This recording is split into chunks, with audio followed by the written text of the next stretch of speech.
Does it not conflict with employment contract?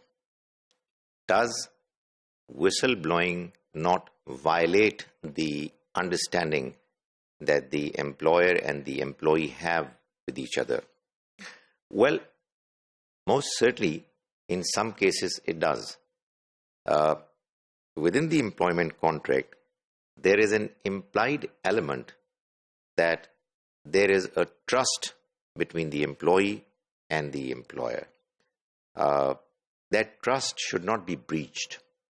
It's an understanding that the employee is going to do his task, his duties properly, and will do as best as he can to promote the welfare of the organization.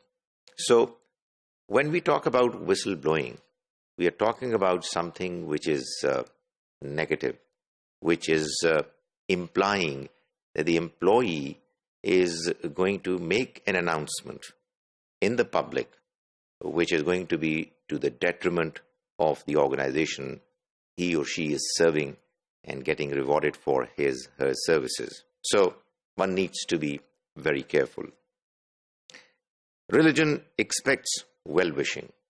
There is a famous hadith of the Prophet, may God's mercy be on him, which says, Ad-Dinun Nasiha. Religion expects well-wishing for everybody.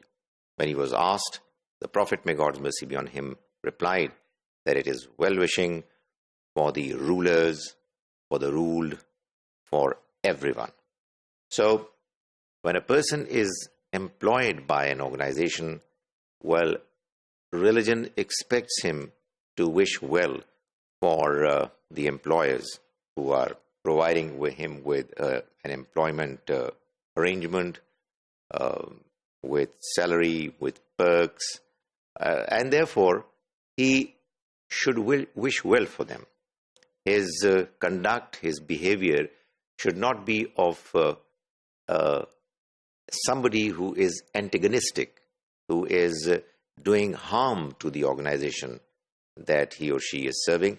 It really is going to be contradicting the very nature of the arrangement.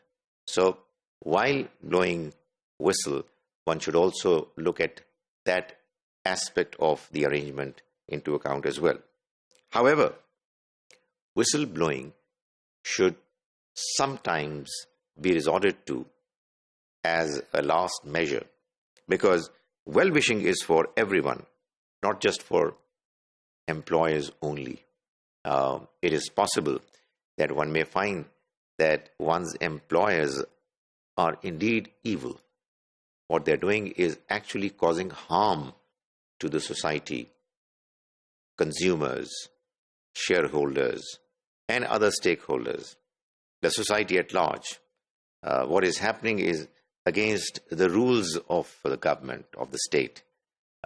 And the employee, wishing well for his employers, is taking all measures to inform them properly and decently. But there is no response coming from the organization, from the employers. And the employee feels that now is the time that a clear announcement needs to be made, because it is in the best interests of the society at large that the evil that is emerging from the organization should be checked, should be protested against, and some corrective measures should be taken. So it is a difficult decision, but at times it's an important decision which is taken only by those who are bold, who reach a level of their attachment to goodness and virtue, that they cannot tolerate anything wrong happening right before them, even if protesting against it means that their own employment and their future is going to be in danger. It needs to be done as and when it becomes absolutely clear that the employers do not mean anything good, they are not prepared to be reformed, and therefore a final announcement has to be made. While it needs to be made in a manner, as we said earlier, in a balanced manner, but sometimes whistleblowing becomes unavoidable.